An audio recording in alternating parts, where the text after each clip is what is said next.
Hello and welcome to our beloved parishioners. I'm Ashley. I'm Bailey. And this is Praise Be to Pod.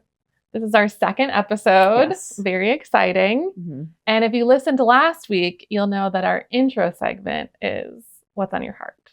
Yes. So Bailey, what's on your heart? Okay, so I have two beautiful cats. Have you seen them? You've seen them before, right? Yes. They are smoke shows. Like, they are very cute. Everyone always asks me, like, oh, did you get them from a breeder? Yeah. No, I got them from Fancy. Animal Control and Craigslist, the best place to get cats.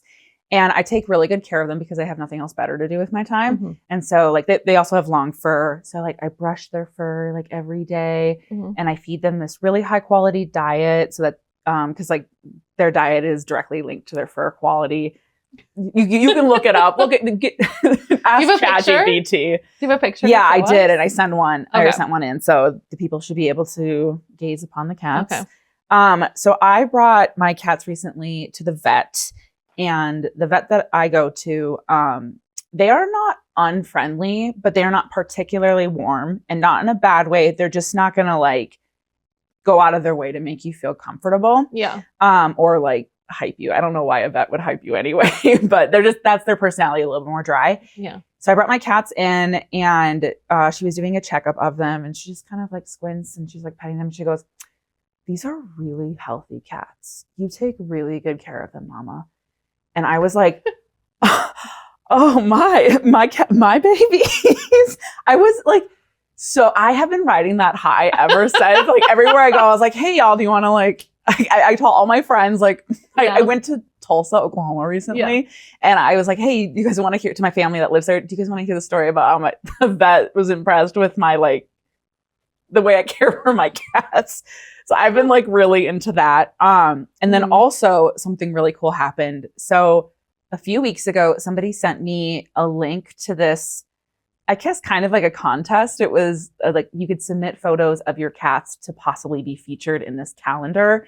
And the proceeds go to They were made for it. Yeah, animal hospital or something. Yeah. So I was like, oh, I'll like submit my cats. And I don't even remember doing it, but I did. And June got picked. Oh my God. I know. She's famous. She's like oddly picked for August, which I feel like is a missed opportunity because her name is June. I feel like the joke was right there in front of them, but maybe they just didn't want to be too on the nose, and I respect that. Calendar girl. Yeah, she looks really good. She's been a diva ever since. Like, she knows that she's a calendar girl. And like, yeah, I'm just so proud of her. She's Mama's pretty little princess. Do we need to find her an agent?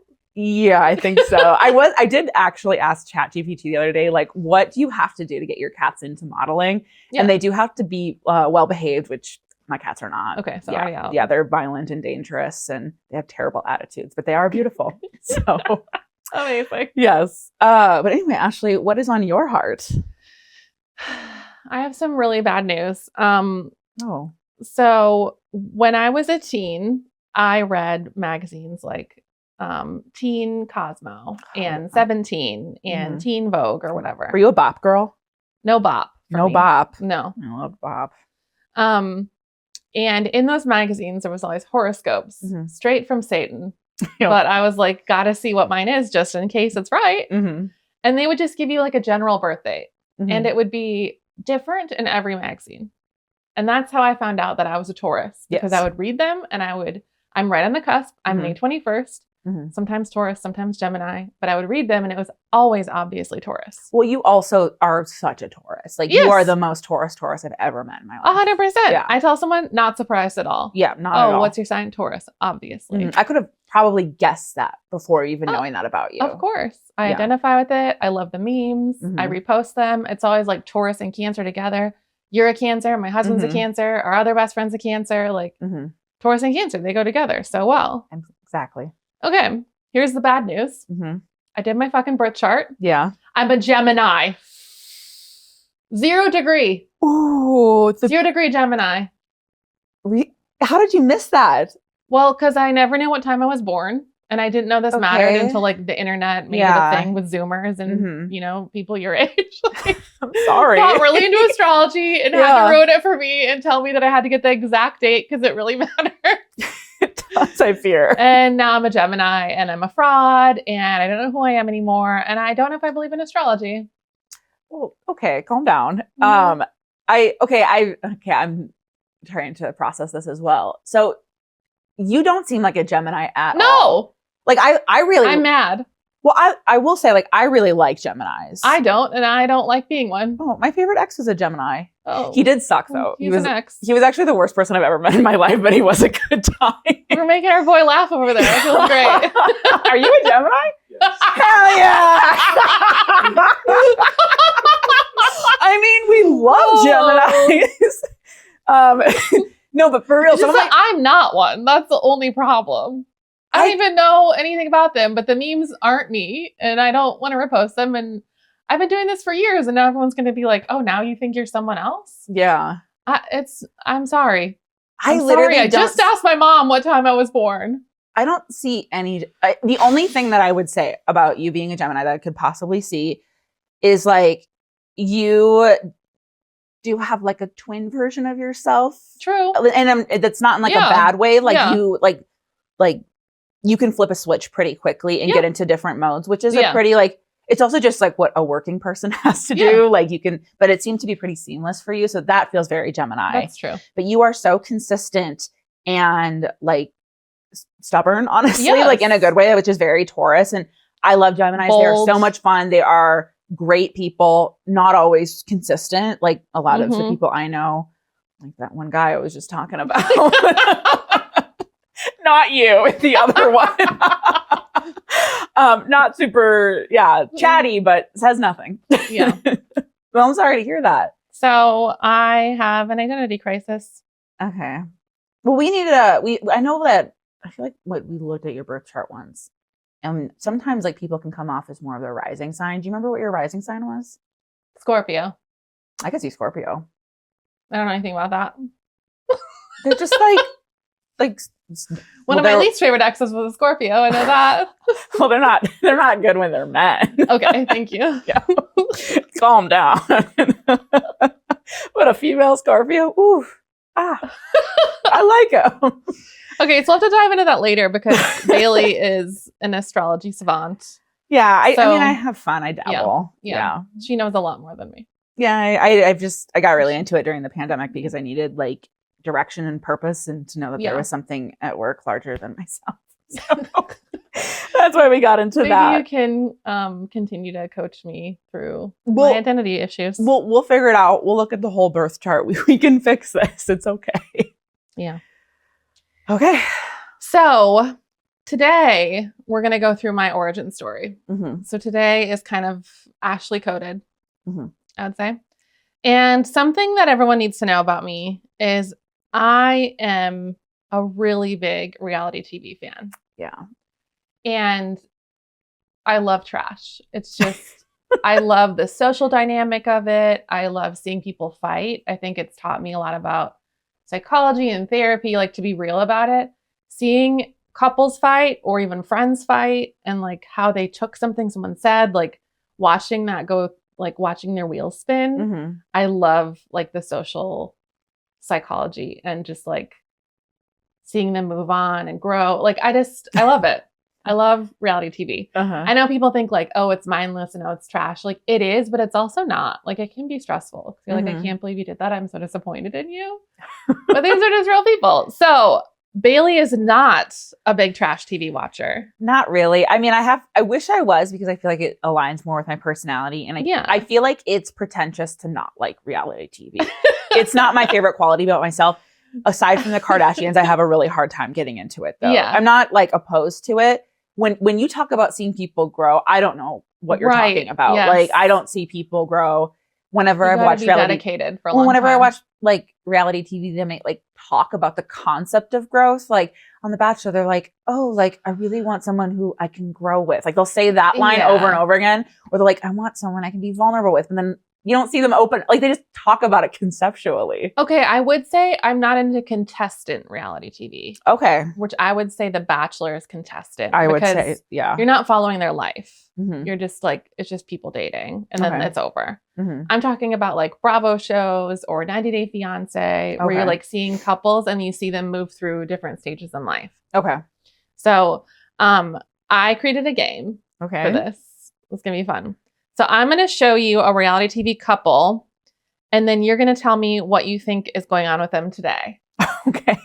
Based on the photo. Based on the photo alone. Okay. And I made sure that you didn't know that much about these shows. Okay. Okay. Okay. So here's the first one. Stassi Schroeder and Jax Taylor from Vanderpump Rules. Okay. Okay. They look like a new couple.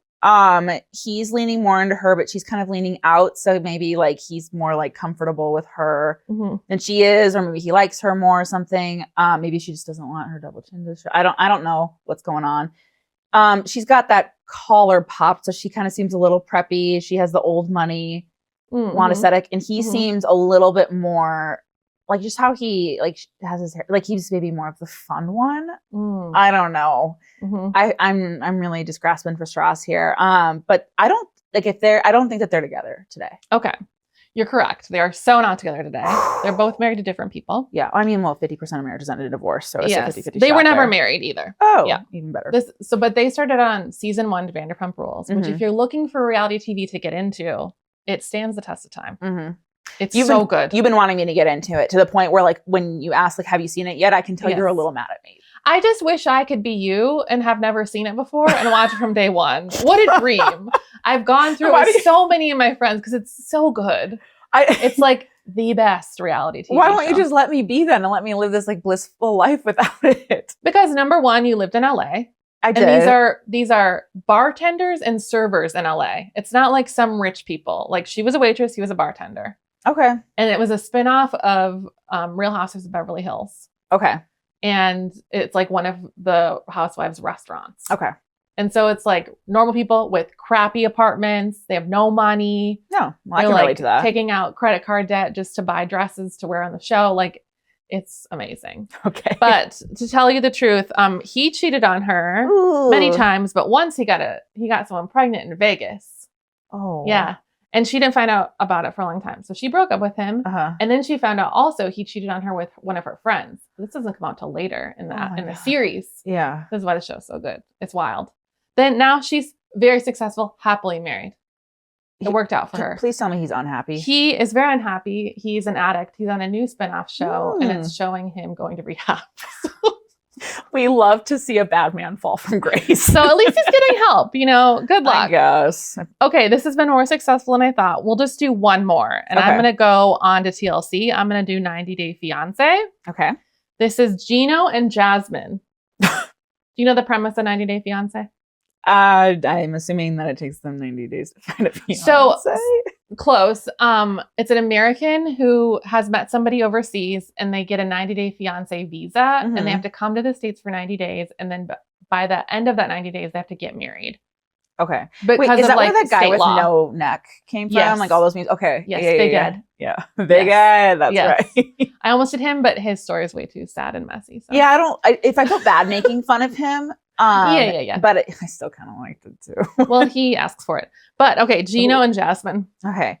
Well, I can already tell that he sucks because of his hat. Okay. I think that he thinks that he... Okay, so I guess they're together. He seems way older than her. So he just seems like he is very into status in a way that like he needs like a younger, beautiful woman on his arm. He thinks that hat is saying more than it actually is. Honestly, fuck that hat. I hate it so much. I can't get past it. I can't form a narrative while looking at that stupid hat. She is gorgeous. She's zoom in on her, maybe? Yeah, she's really beautiful. And like, it's weird because I don't get gold digger energy necessarily. But there is that age gap, but it also doesn't feel super sincere. Like they are posing as if they were siblings. Interesting. So are they siblings who kiss? No, thank God. But so Jasmine's from Panama. Okay. Panama City, Panama, the country. I'm familiar. And Gino is from Michigan. I'm also familiar. She was not happy to move from the beaches of Panama to Michigan. That's fair. And she's mad about it. And also he never wants to have sex with her. So why? She's mad about it. I don't know. Probably because he doesn't want to have sex with her? Yes. So he has some sort of issue and she wanted to open up the relationship so that she could have sex with somebody because she was losing her mind. Right. So she opened it up with this man, Matt, from the gym. Matt from the gym. Yeah. And Gino, that looks like he's from the gym. Not in a good way. Approved. He said, fine, we'll open it up. She's like, otherwise I gotta go. Yeah. I gotta get some. Yeah. But surprise, surprise, Matt from the gym got her pregnant. So that's the current drama, is that all of a sudden they were on like a therapy show that they were going to fix their marriage. Yeah. And then all these pictures come out of her pregnant with Matt. So so he's not in the picture anymore. They are monogamous now? Or? I don't know. It's unclear. They're still in the reunion phases of that show. Yeah. So I'm not sure. They're still fighting. Okay. So like the preview for next week is like Matt and Gino yelling at each other. Okay. I'm excited to see what happens next. So, okay. Admittedly, I will say this did make me want to watch reality TV less. Damn it. That was sorry. The opposite. I would watch, okay, the whole like spiel you did for Vanderpump. I lived in LA. I think it's fun, kind of. Yeah. And so like that kind of would engage me maybe. That's why I think that's your only one. That's the only one I would push on you. I would never push 90 Day Fiancé on anyone because it's very trashy. Mm-hmm. And also reality TV is kind of like a Marvel movie franchise where like if you don't start from the beginning, you're going to be like kind of confused. Or like, like you could probably watch it and like it, but you would definitely miss out on some previous characters' history. Okay. So it is a lot to like take in, you know, if you haven't started from the beginning. Okay, fair enough. Yeah. All right. Well, thank you, Ashley. That was honestly so illuminating. Okay. I think it's time to get into it though. I need some water. Okay. Just like Ashley said earlier, we are going to kind of go back in time and learn a little bit more about Ashley's introduction into evangelical Christianity, what your experiences were like inside that little world, and then what ultimately led you out of it and to where you are today. So I'm going to start with our very first question. What was the first spark, or what got you started? I would say what first got me started is, and I talked about this a little bit last week, but definitely the social aspect of church and religion. Mm-hmm. So I'm an only child and I moved around a lot, went to a lot of different schools. And so when I started going to church and realized like, oh, I can see these people Sunday and Wednesday, like, and then we can go on like little trips and then we get to go to more things. Like I really liked that social aspect of it. Yeah. I started going to camp in like 4th grade, and I really was in it for the boys. Ooh, pretty hard. Like probably starting like 7th grade. Like, okay. Like always had some crush or like boyfriend or like someone on the bench at least at church. Yeah. So you had cute boys in your youth group? Yeah. Okay. So I'm not saying I did it. It was small. It was really small. We had a small one. For sure. I would say like maybe 25 people, like 6th to 12th grade. Like pretty small. Okay. So I went through the whole youth group. Oh no. Point, okay, I hate myself for saying this, but at one point I did date brothers. I feel like it was like 4 years apart. Like I feel like that's a rite of passage. And one was my age and one was younger. I went pretty hard in the youth group category. Wow, that's wild. Yeah, I love that. I do get it though. Like even if you maybe aren't familiar with that environment, the community, it's a built-in community. Yeah. People are clearly like longing for community in a way that like we don't have built into our lives as much anymore. But in some ways, church is kind of like that. So yeah, and I also had like even more adults in my life that way, and just like a lot more attention because it was like such a small youth group. Right. I could ask questions to people. Like it was just really accessible. Okay. Yeah. That makes sense. Yeah. So you got into it because of the social aspect, but when did you say, well, when do you think your like all in period was, like where you really started drinking the Kool-Aid? I think definitely high school. Okay. When I was really hard in it for the boys. So it was still about the boys. But like it started to sink deeper, you know, like we talked about last week. I was in puppet ministry, went to Ukraine with puppet ministry. Who hasn't? And I got really involved with my camp. Okay. So summer camp. Okay. And then we'd have winter camp too.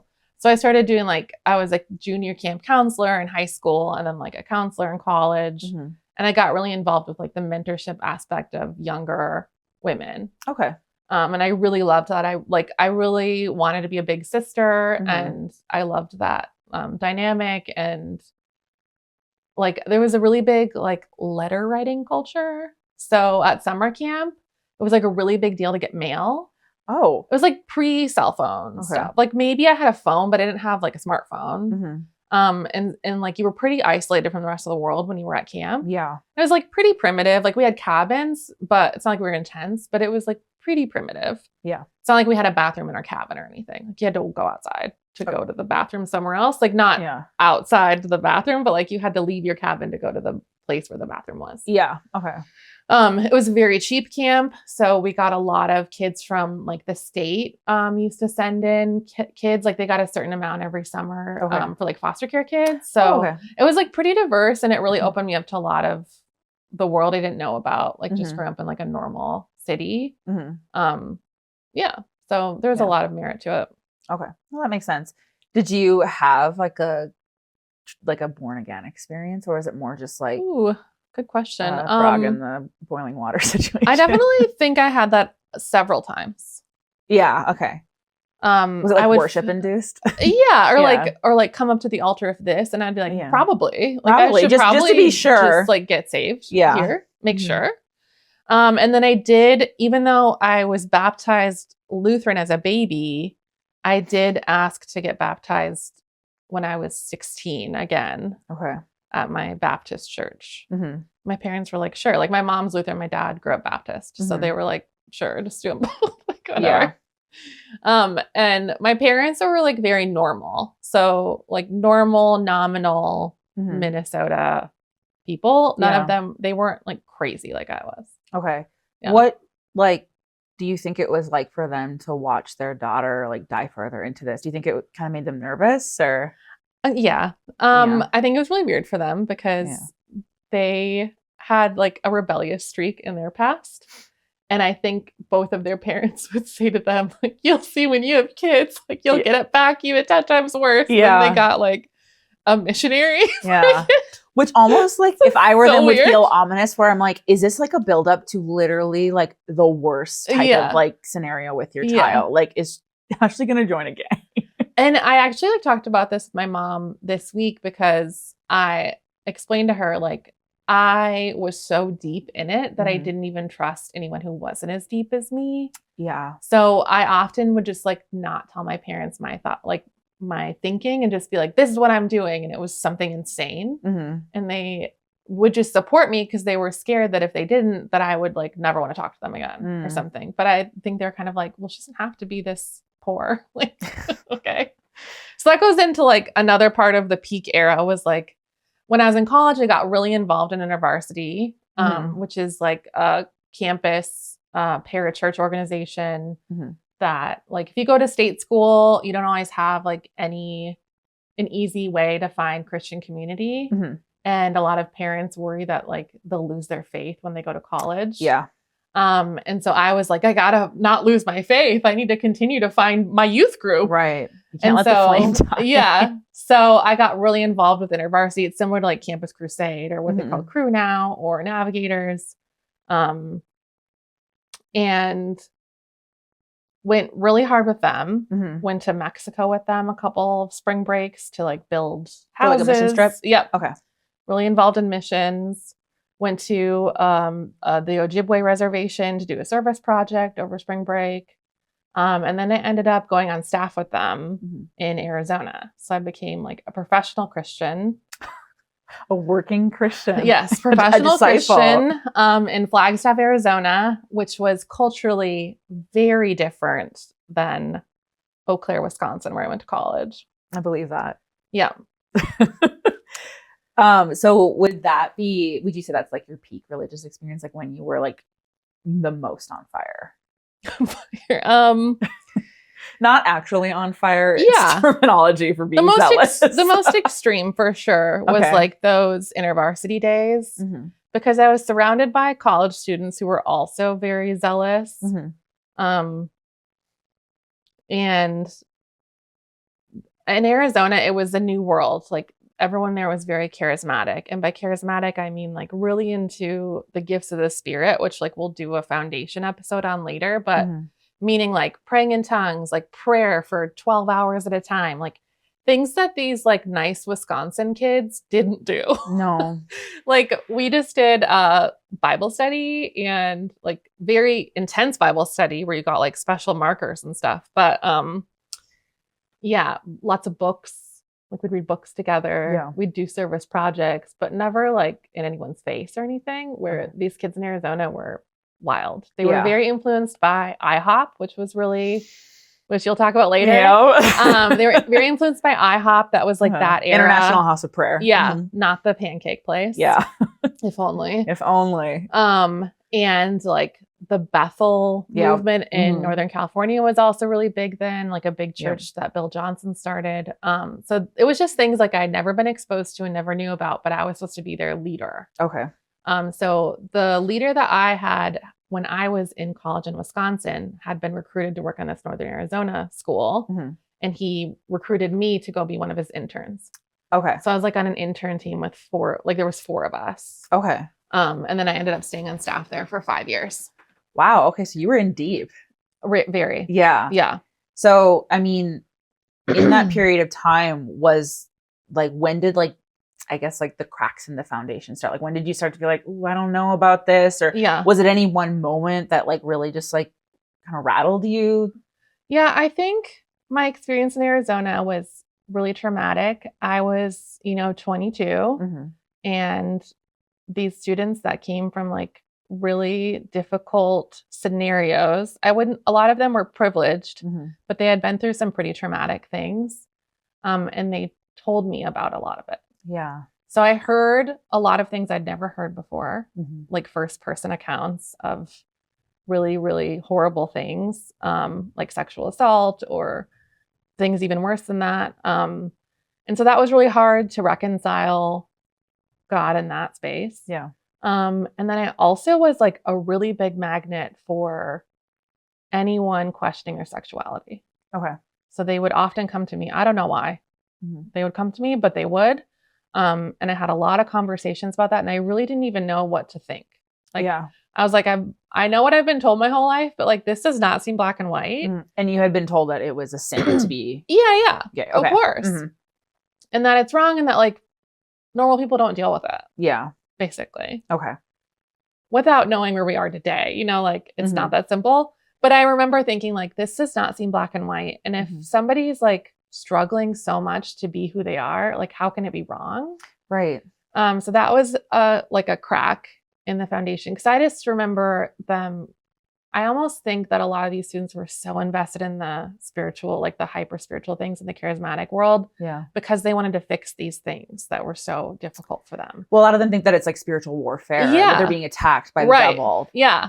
So like their sexuality or whatever else trauma they'd been through, like they just put all that effort and that pain into like crazy prayer nights. Yeah. Like hours and hours overnight. And I was like, one problem with me in Christianity was like, I was so bored all the time. Like I was not into the prayer stuff. I was so bored by it. And I was also like, why do people need to speak for so long? Like, I'm so bored. Yeah. I think that a lot of and in the charismatic world, it is long. They're like, chatty. Yeah. Hours. Yes. Like an hour of worship, an hour of someone speaking, an hour of something. Oh my God. So I'm really glad to leave that behind me. Yeah. And then I'm like maybe going too long-winded here. From another crack was my last 2 years on staff at the university, I went to grad school. And I had a roommate from Morocco and she was Muslim. And I remember her talking about God to me the exact same way that I thought of God. And she was really cool. And I really respected her. And she had like a very dynamic faith. Where it wasn't like, I grew up in Minnesota and I knew a lot of very, very traditional Muslims. I didn't know anyone with like a more progressive Muslim lens. Yeah. And so I remember her, like she was really scared that she wouldn't be able to pay her tuition. And she got some sort of grant or scholarship or something. And she was like, I've been praying and praying and I can't believe that God answered me. Wow. And I was like, wait a second. This sounds exactly the same. I was like, praying to too. The God that I know and like the same prayers that I would pray. Like, how can they be different? Like, how can God like supplying your tuition be different than mine?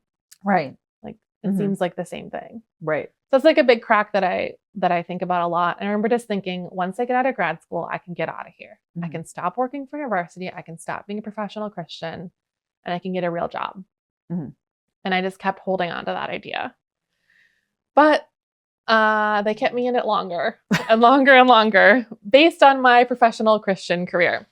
So from there, I was studying linguistics and ESL in grad school. So I went to teach abroad for a summer, and I brought some college students for like a cultural exchange.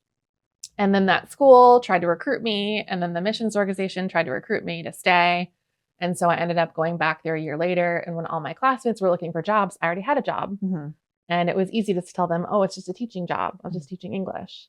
But I wasn't only teaching English. I went there to be a missionary. So I was in Asia I was supposed to be there for 2 years, but I like really had a crisis of faith. Like I wrote some really dark stuff and like in one of my reports to like a superior in the missions organization, because they kind of check in because they know how like hard it can get. And I was like, I don't even know if I believe in God anymore. I don't know if I like want to tell anybody these things I'm supposed to tell them because I don't think it's true. And he was like, I think maybe you should like during the break, maybe get some therapy. And I was like, okay, good idea. So I did. I went to therapy, and the therapist was like, what do you want? And I was like, I just want to come home. And she was like, why can't you? And I was like, because God will be mad at me. Like I really thought I had to be a professional Christian. Like I had no other option. Oh, I gotta take a drink here. Honestly, that does make a lot of sense just from the experiences of people that I've heard as well who like work as a missionary, or they work for some organization, like they're like worship leaders or something. There's a little bit of almost a self-righteousness about that job where like the people doing that stuff are like the real Christians. They're the martyrs. They're the people who are actually, selling everything they have and giving it to the poor and following Jesus. Like there's like a tier to it. So to step back, even to like maintain the faith, but to take a step back and like rejoin, like, get into like a secular career would be like backsliding. Which is so terrifying. And it's tough too, because a lot of the careers that are in Christianity pay nothing.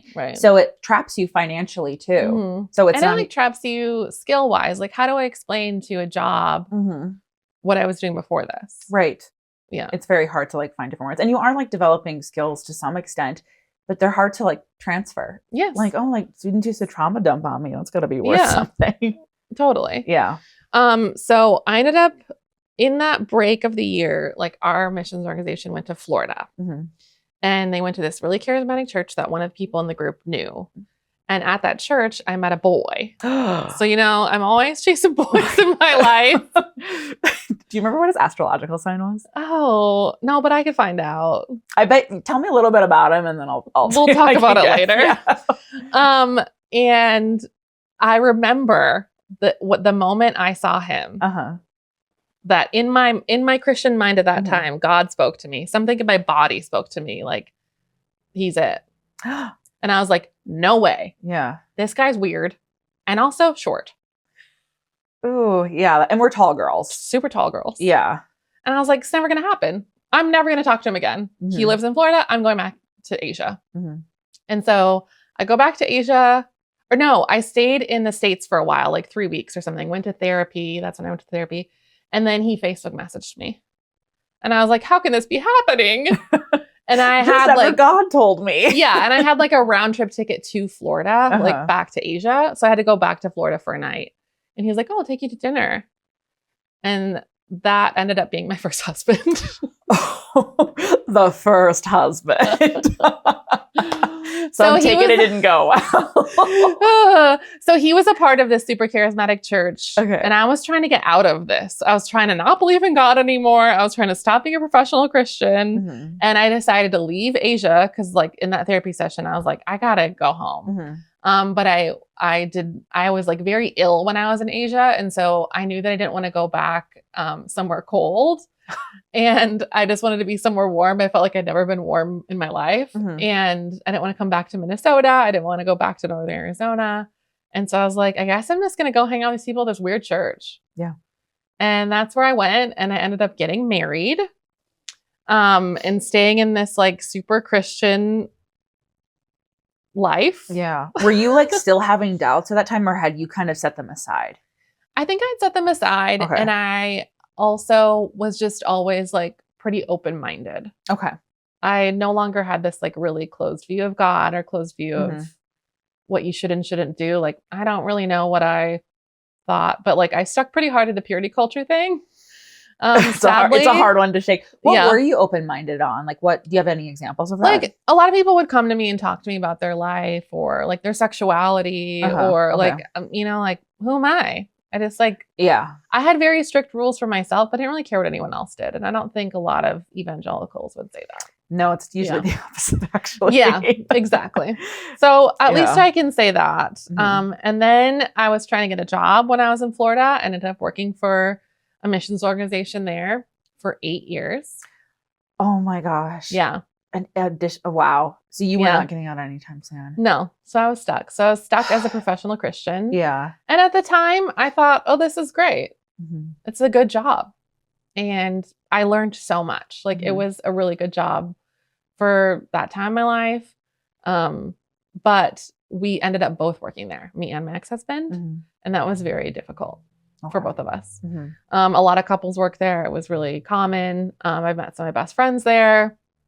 But the cracks were definitely strengthening. And I feel like when they really pushed fully out was during COVID. Okay. Just like, cause you had more time to think about it, or? I think everyone was just evaluating their life more. Yeah. That's when I got into astrology. Yeah. We didn't have to go to church anymore. I didn't feel any pressure like that. I didn't have to have a small group. I didn't have to, like, I got out of all of the obligation of being a professional Christian and could just like work. And that's when my marriage fell apart and when I got divorced. And I think funny enough, I think we're probably in very similar places right now with our faith. But you were on that journey alone, like separate. Yeah. Oh, interesting. But I think we're both very relieved that, you know, we've gone our separate ways and we're much happier apart. Like, and then I was like, I'm never getting married again. So when would you say then was like the time where you like officially stepped away and started the process of deconstructing? Or I guess you were kind of already deconstructing, but like really started to admit to not believing anymore? I think that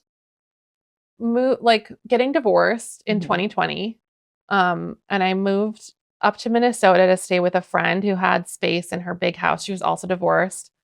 She was like on the deconstruction path, and we'd grown up together and we'd been in this like crazy evangelical life together. And to see her just be like normal and happy was really liberating. And I think that time just like with a friend and in a safe place and not being a professional Christian anymore. I was still working for the organization, but like they could tell I was kind of like trying to get out because I'd gotten divorced. It was just a lot to be there. And I was looking for a new job and just thinking, if I can just get out of here for good, I'll be so much happier. Yeah. And I really stepped back and thought, like, how much of this is actually what I want and how much of it is obligation. Yeah. So when I moved, the only way I've ever known to make friends is through church. Yeah. Built-in community. That's how you first got into it, was like looking for friends. Yeah. So everywhere I've ever lived, that's how I've made friends. Aside from like when I went to grad school, I had grad school friends or like, you know, things like that are easy built-in spots. But typically as an adult, it's really hard to make friends. I have moved a lot, you know, Arizona, Asia, Florida here. And I'd say Minnesota is the hardest place I've ever lived to make friends. Oh, it is so insular here. People always talk about Minnesota nice, and it's like maybe a friendly aesthetic, but breaking into those generational friendships is next to impossible. Like you have to have it in. I would say Minnesota polite. Yeah. That's where it ends. Yeah. I've rarely been invited to someone's house when they met me. Like it's very insular. So if it's like, I had an in because I grew up with my friend and I lived with her. So I had an in with her friends. That's kind of where I started. But I very quickly realized like, these are her friends. Like they're my friends too, but like, I can't just like infiltrate her friend group. Uh-huh. I need to find some of my own friends. Yeah. And they always were like, oh, she's so fancy. Cause like I would make like a pretty dinner or something, you know, and I was like, I gotta find some of my people. We're just used to hot dish. I gotta find some of my people. So I knew a friend from college who went to a very liberal church. And I was like, I could try a liberal church. Okay. I could try that and see what I think. Mm-hmm. But I could at least make some friends. Right. And I found out my friend I was living with also went to that church. And then I found another friend that I went to college with went to that church. And I was like, well, it must be good because all these people are cool. Yeah, some like-minded people there. Yeah. So I started going there and I signed up for everything. Mm-hmm. I was like, I'm going to make friends. Like once I moved out and on my own, I was like, I live alone. I work from home remotely. Yeah. Like I got to make some friends. That was such a like isolating time to get divorced. God. Like I can't even imagine because you're like, I have to start over in like every area of my life in 2020. Like brutal. Anyway, sorry, continue. Yeah. Mm-hmm. So I signed up for everything. And then the friend from college that I knew, I was like, do you want to hang out? She's like, oh, I have life group. And I was like, can I come? And she's like, oh, sure. I should have invited you. So sorry. And that's where I met you. It's where I met another one of our good friends. Yeah. And once I met my friends, I bounced. I never looked back. I never went back to that church again. Like still a great church. Like if you're going to go to church, I recommend this one. Yeah. But like they're affirming, they have LGBTQ people all the way up into leadership, like no problem, like no bullshit. It's a great church. Mm-hmm. But like even hearing someone preach is triggering. Like I'm bored. I don't want to be there. Yeah. I don't want to do it. Mm-hmm. So that was a great experience and like a redeeming experience too. Like there are still good churches out there. Yeah. Truly that, doing the Lord's work. Yeah. And I met my best friends in Minnesota there. Mm-hmm. Yeah. I love that. Yeah, no, yeah. I remember not long after meeting you and you started or stopped going. I think I don't think I asked about it in like a where have you been? Why just like an inquiring, and you're like, oh, I don't really think I believe in God anymore, so I'm not gonna go to church. And I was like, okay, cool, that's fine. But anyway, what about like now? Like, where would you say you are now with faith? Like, what has brought you to this moment right now?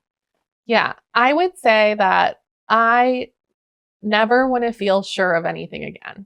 Oh, cool. I was so sure that I knew everything. Mm-hmm. And I don't believe that anymore. So that's the number one thing I would say is like, I don't know. Mm-hmm. I do know that in some really significant therapy moments, I have felt things similar to what I felt in my spiritual days. Mm-hmm. And something I could never step away from is that I've been in these prayer retreats, I've been on these experiences, and I have felt something. Yeah. I have been changed by something. I have experienced God or something that's real. Yeah. So I definitely believe in like the spiritual world. And, you know, if anyone out there is listening and they're like really nervous for me, like I was saved many times. So like I'm once saved, always good. Just going to heaven. And there are some things I miss. And I do miss like when I'm going through a hard time or, you know, like when I was going through my divorce, being able to think it will all be okay. Yeah. Like everything will work out for God's God's glory. In control. Yep. Like I no longer have that to fall back on. And that's a bummer. Mm-hmm. Even like with the election, I couldn't think that anymore. Yeah. I couldn't think, oh, well, you know, it will all be okay or it will all work out. Maybe there's a redemptive arc beyond this. There's I don't know that that's true. Mm-hmm. And after seeing some of the difficult things I've seen people go through, I also don't know that I can believe that. Yeah. Because I don't really subscribe to like, how can there be a God with bad things? Like, I think that's really complicated and that doesn't make sense to me, but I do miss being able to really depend on a higher power having my back. Yeah. And I did recently get remarried. Surprise, surprise. Ooh, la. I really thought I never would want to, but you know, you find someone great and it's worth it again. Yeah, he was like the first one out the gate too, right? It's wild. Sometimes it happens. I really didn't expect it. Yeah. He's great though. I really like him. Yeah. And he's very normal. He's so normal. And you know, Minnesotans are not easy to make friends with. And the only friends I have made either are not from here and live here now, or have moved away and come back. Yeah, they've had to like learn how to put themselves out socially. Yes. I always feel like meeting a Minnesotan who's been here their whole life is like meeting a boy in middle school, 100%. where like you walk up to them and you're just like, hey, like we have the same class together, and they're like, what? Like that's how I always feel like I'm doing something wrong. Like, was I too weird? Yeah. And I'm like, no, this person's just from Minnesota. They just have no idea what it's like to be new. Yeah, honestly. They make it seem like, I don't know how hard it is. It's normal to introduce yourself to people and be charismatic. They don't think so. They think it's very awkward. So he's also a transplant, and he's from LA, and that vibe has just been so refreshing. And just to meet someone who didn't grow up with all this baggage is really nice. I think that was a huge complication, and when two people like have all that baggage being in a relationship together, because it's mismatched baggage, and like